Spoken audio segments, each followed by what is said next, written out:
Christmas 1996, Boulder, Colorado. The Ramsey family, John, Patsy, Burke, and 6-year-old JonBenét, seemed to have it all. JonBenét, a child beauty queen, was the pride of her parents.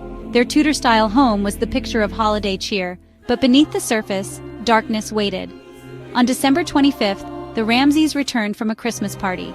The children were put to bed. All seemed normal. No one suspected this would be JonBenét's last night. The next morning, instead of joy, the house echoed with Patsy's scream. She'd found a bizarre 2.5-page ransom note on the back staircase. It claimed a small foreign faction had kidnapped JonBenét, demanding $118,000, the exact amount of John's recent bonus. The note warned not to call police, but Patsy did. That call launched one of America's most haunting mysteries. What happened between bedtime and that frantic morning call remains a puzzle. Was the threat from outside, or already inside the house? The silence of that home still holds secrets. The world would soon be gripped by a case that would never let go. The last night of JonBenét's life became the first chapter in a story of obsession and tragedy. The stage was set for a nightmare that would haunt a nation, and the search for answers had only just begun. Police arrived to chaos. Friends and family everywhere, the house unsealed.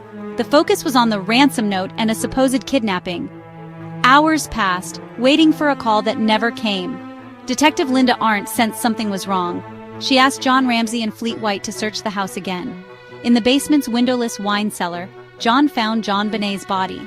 She was wrapped in a white blanket, mouth taped, a cord around her neck, wrists loosely bound. She'd suffered a massive skull fracture. JonBenét had never left the house.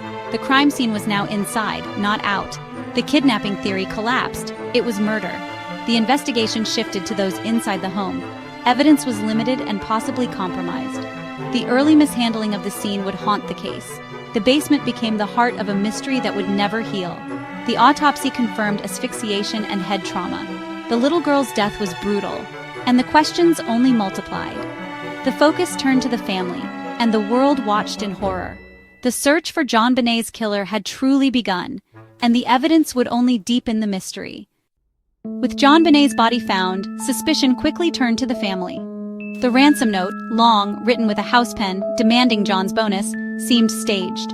Many believed Patsy wrote it to cover up a crime. The Ramseys insisted an intruder was responsible. They pointed to an open basement window, an unidentified boot print, and unknown male DNA on JonBenét's clothing. This DNA didn't match any family member. Theories multiplied. A family member, a stranger, even a family friend. In 2006, John Mark Carr confessed, but his DNA didn't match, another dead end. The case became a maze of contradictions. For every clue pointing to the family, another pointed away. The truth slipped through the cracks. Theories clashed in the media, books, and online forums. No theory could explain all the evidence.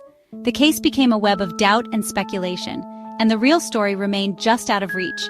The debate rages on, with no end in sight. From the start, the investigation was plagued by mistakes. The crime scene was never secured. Friends, family, even a minister wandered freely. Evidence was cleaned, moved, or lost. Police and prosecutors clashed, fueling leaks and confusion. The ransom note was mishandled. Patsy's handwriting sample was poorly controlled. Fibers from Patsy's jacket were found on the garrote, but defenders called it innocent transfer.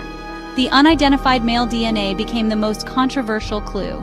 In 2008, the DA's office cleared the Ramseys based on this DNA.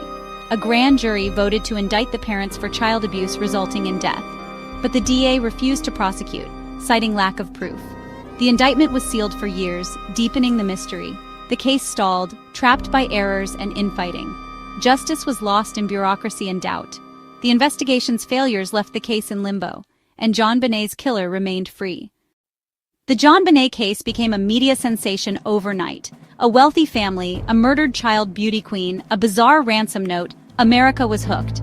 Cable news and tabloids fueled the obsession, replaying pageant videos and speculating endlessly. The public was captivated, horrified, and divided. The Ramseys' every move was scrutinized. Were they grieving parents or suspects? The media blurred fact and fiction, creating a trial by public opinion. Investigators and lawyers became celebrities. The pressure on police and prosecutors was immense. Leaks and rumors became headlines. The case changed how America covers crime, ushering in the era of 24/7 news and true crime obsession. The story became a brand, a cultural touchstone. Books, documentaries, and movies followed. The media's role remains debated. Did it help or hinder justice? The answer is both.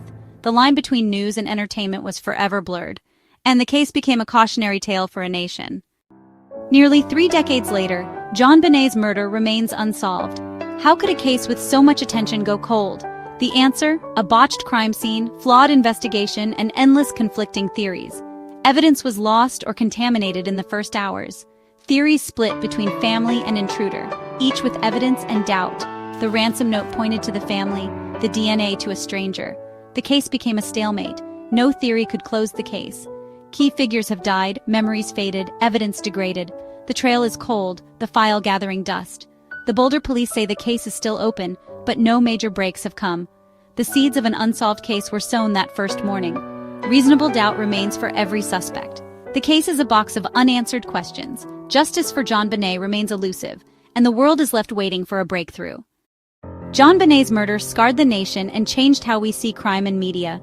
The case exposed the darkness behind a perfect facade. It blurred the line between news and spectacle. The image of JonBenét in her pageant dress became a symbol of innocence lost. The media's power to shape a narrative was never more clear. Today, the best hope for answers lies in forensic science. Advances in DNA technology, like genetic genealogy, could finally identify the unknown male DNA. A match could break the case wide open or send it in a new direction. Until then, we're left with questions. Who killed JonBenét? Will we ever know? The case remains a puzzle with no solution, but hope for justice, however faint, endures. Someone out there knows the truth. Maybe one day a new clue or a guilty conscience will bring answers and finally give JonBenét the peace she deserves.